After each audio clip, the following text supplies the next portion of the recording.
guys, how are we doing today? And welcome to Wonder Revs and our first rendition of our Whiskey Wednesday, where we talk automotive, anything automotive speaking, and sip different kinds of whiskey. Today we have Scotch.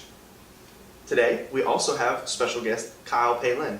How y'all doing? I'm sure y'all recognize from my channel, hopefully. Hi, Mom. So, what we're going to be talking about today is two different entry-level vehicles to a young enthusiast or an enthusiast who really isn't financially capable of doing some of the higher-end vehicles, higher-end mods that we used to see on YouTube. So I'm going to let Kevin kick it off with... What we're going to do is we're going to go over the pros, the cons, and a mod list that you would do on your budget build, depending on what you want to do with it. Kyle, what's your vehicle? Give me some pros, some cons, and a mod list. So the vehicle that I would pick as a great entry-level vehicle would be the Mazda Miata. This is a car that has, for some reason, come under a lot of scrutiny, and I can understand why. At the face of it, it is an underpowered, really it's just an underpowered car. And somebody who's just getting into the market, like I know me personally, if you had told me 10 years ago, Kyle, you're going to own a Miata at some point in time, I would have laughed and probably slapped you. But after doing my research, after learning about them, I learned that it really is a viable platform for somebody getting into the field, or into car culture in general. Absolutely. It is a hairdresser's car, but at the end of the day, it's a great car. Quoting Mad Mike. Absolutely. But yeah, it's the Miata would be my top choice for an entry-level vehicle. Okay. What would you say some pros for that vehicle would be? One of the first pro that I could think of would be pure price point. Most individuals getting into this field, you know, when we start our car adventure, we don't have thousands of dollars to go spending on cars and modifications. So if you were to look at any Miata, and I mean anything from NA to NB, and even the NCs, you can find them at a relatively low price point. You can pick up pre-93 NAs that had the 1.6 liter for around $1,000.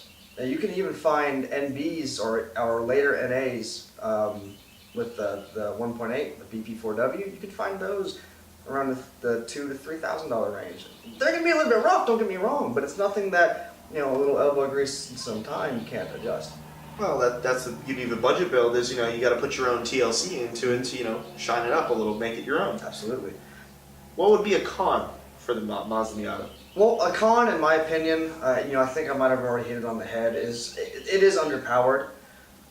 So if you're getting into this and you're expecting to have a rocket right out the bat, I wouldn't recommend it. Or if you don't plan on doing any modifications in general, you're going to be underwhelmed. You will get bored of the car, unfortunately. But we're looking at this as an aspect of somebody coming into car culture, wanting to modify their car and do events with their car. Absolutely. And speaking of doing events, what kind of events would you use the Mazda Miata for? And what would be a mod list that you would use in those events? So one thing that I would do, again speaking of personal experience, is running SCCA autocross. That is really where, again, coming back to a pro here, that is where the Miata shines. It's lightweight, perfect 50-50 weight distribution, it's nimble, it has enough power to get you through the very tight technical courses that you're going to come across in an autocross event. So there, you're really going to be able to pull legs and heads around guys who are out there running, you know, Corvettes. I've even seen a few with Lamborghini. They got smoked with a Miata. And really, there's not much on an autocross course that a Miata can't handle. Absolutely, I agree completely. And what would you put on your Miata? The first thing that I would adjust on any Miata will really be the suspension. Where it's awesome right at the bat, it is a little bit soft for my liking, so I experience a lot of body roll. But again, another really awesome pro to this car is the price point of the mods. I was able to pick up Bilstein and HR Springs secondhand suspension for around $300. It was still in awesome shape, put it right under the car, and it completely changed the way the car handled and behaved. Fantastic. Any other bolt-ons that you would like to see? I would highly recommend, if nothing else, at least doing the complete bolt-on. So by that I mean perhaps a larger radiator, cool a little bit better. I mean, take everybody's first step, your cold air intake or ram air intake. Make it help breathe a little bit better. Do the full exhaust. And again, you can get all of this done with a $3,000 car and end up maybe spending only about $5 grand. Absolutely. Absolutely. Oh, and before it slips my mind, make sure you get yourself either a roll bar or a full roll cage, because I hate to break it to you, they're not the safest cars. Being a drop top with no factory roll bar, I would agree. Absolutely. So that, again, to bring it all back in full circle, my prime choice for a beginner's entry level car would be the Mazda Miata. It's got bang for buck. It's got the aftermarket supports there. Just do not get into this car expecting to have a rocket. It doesn't exist. And don't be afraid to laugh at yourself every once in a while. Remember, you're still driving a hairdresser's car. Absolutely. I made fun of myself almost constantly. It was fun though, but it was cool because, you know, there, believe it or not, almost like I'm sure you know there are a couple Jeep Wrangler fans out there, Miata fans tend to stick together. Absolutely. It's one giant family. So, Kevin, with that, what would be your choice for an entry-level vehicle? My choice for an entry-level budget build would honestly be an Acura Integra, specifically a DC2 model. My reason for that is it is along the same lines as your Mazda Miata. They're very cheap to acquire. They're everywhere. You can typically get your hands on, you know, an Integra LS or a GSR between $3,000 and $4,000 in great shape. One of the biggest pros for the car, I would say, is, again, it's very cheap to acquire, and there is insane aftermarket support for the car. And when I say insane, because that is a very modular build that Honda made, you can get Civic parts, you can get Prelude parts, and even newer Integra parts, and put them on that vehicle to upgrade it, and in a very subtle way. Absolutely. One of the biggest cons of having the car, honestly, is you come with the Honda stigma. You know, you often be underrated, and you know, it kind of goes back to the Miata with being a hairdresser. You know, you have a hairdresser's vehicle, you drive a Honda now. You know, you have a very underdog, underwhelmed car in most people's eyes, but anybody in the know would know that that car could be very serious or not. It just depends on who's behind the wheel. That is one unfortunate stigma I've noticed with the Integra is, unfortunately, when, and again, not really unfortunately, everybody's got to start somewhere. The cars do tend to get, and please forgive me for saying this, they tend to get riced out every now and then. Very commonly, especially with Hondas, and I think that's where most of the stigma came from, is you get a lot of these guys that buy a Honda for $1,200 and slap a $500 eBay full system on there, and they act like it's got 500 horse, and you know, they're flooring it off of every light, and realistically speaking, now you're getting laughed at and everybody gets brought down with you. But if you keep a nice clean build, you're all set. Don't forget the cut springs and the steelies. Oh, cut springs and steelies, it's my favorite. So you covered a couple of the cons. What would you say would be a pro to picking up an Integra for somebody who wouldn't know? Very easy to build power. With simple bolt-ons and a flash tune, which they even offer those online now at a very affordable price. I mean, you can easily push over 200 horse at the wheels on one of those vehicles, which, mind you, in a light front-wheel drive format like that, feels like a rocket. You can easily put probably about $3,000 in the car and be completely satisfied with it. So if you count in the price of the initial purchase of the car plus your mods, you're looking between $5,000 and $6,000 on it. And realistically speaking, $5,000 and $6,000 for a car that you can go out and drive daily. You know, you can go on long road trips with, or you can take it to the track and drive it to and from the track. That's a pretty good deal with me. Now, what are some events that you would recommend getting involved with if you were to pick one of these up? Honestly, the Integra does well with SEC at autocross.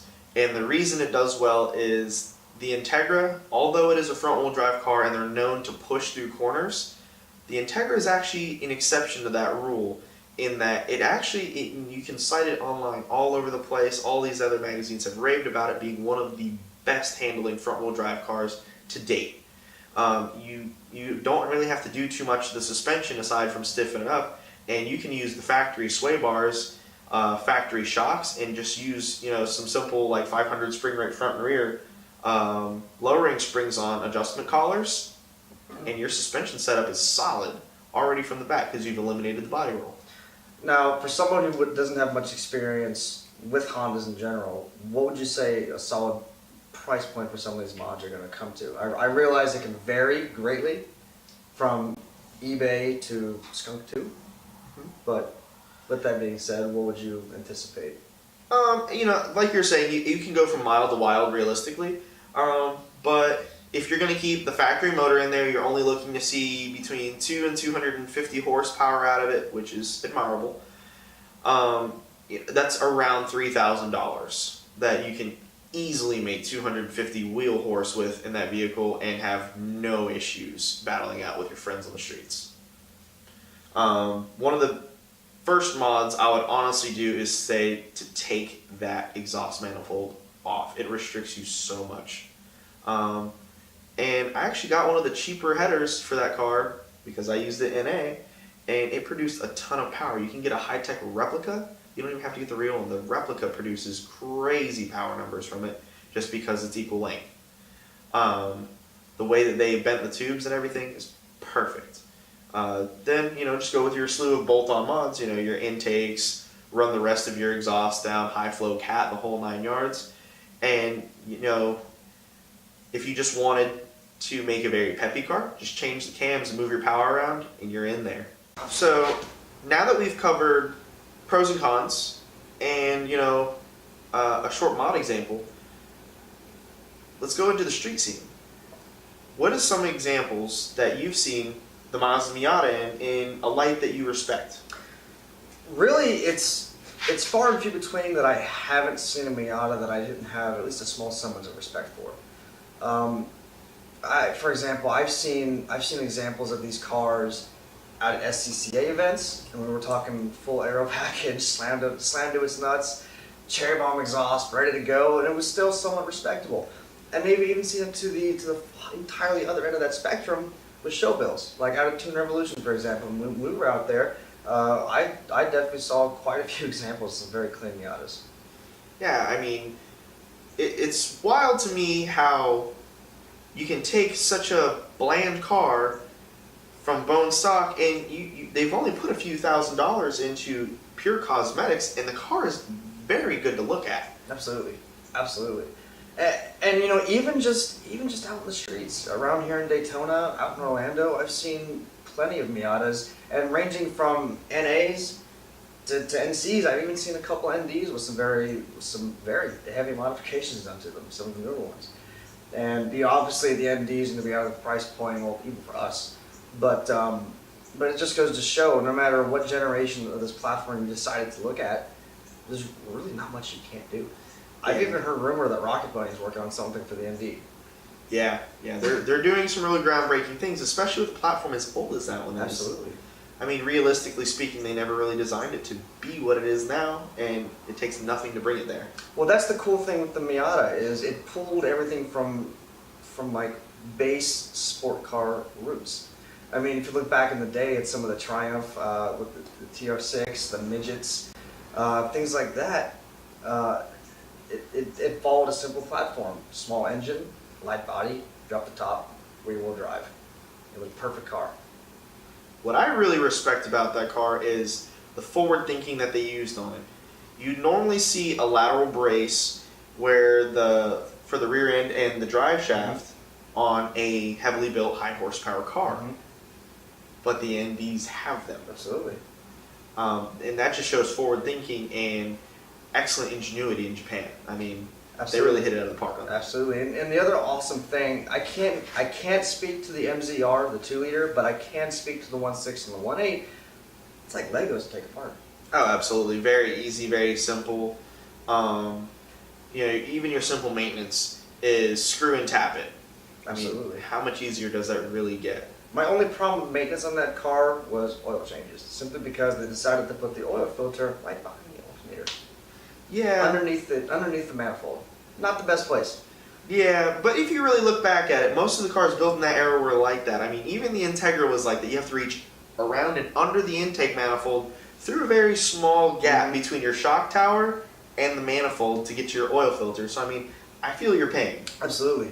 And speaking of which, where have you seen a few examples of Integras that really caught your eye? You know, and that's actually a really good question because most of the time on the streets, I only see them parked looking great.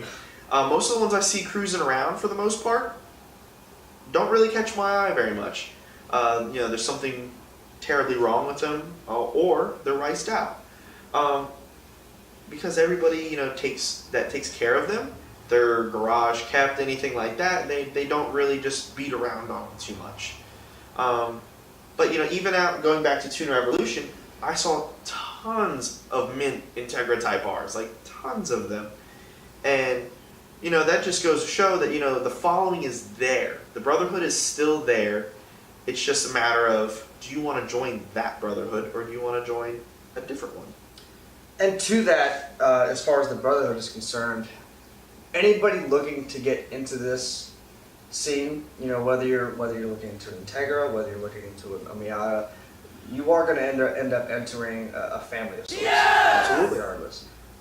So, I mean, take it realistically. You know, if you drive a Miata and you see another Miata down the road, you're probably going to see them waving at you. If you drive a nice Honda and you know another nice Honda drives by, they're probably going to wave back at you. Absolutely. It's kind of like the car wave. Absolutely. And the nice part about that is, you know, if you go out to any of the nicer car meets, anything like that, there's a good melding of minds, and you can really source some really nice vehicles out there. Absolutely. All right, guys, it's been blast. Thank you so much for watching this video. Make sure to drop a like, subscribe, and hit the alarm bell for your notifications. This has been our first iteration of Whiskey Wednesday, and I would like to see your comments. What would you like us to discuss on our next Whiskey Wednesday? Absolutely. Give us an excuse to drink. I'll drink to that. Cheers. Cheers. Damn good stuff. Welcome. Oh, fuck me. I forgot the name of my own channel now after you forgot it. That's B-roll. Welcome to fuck. Fuck me. Alright.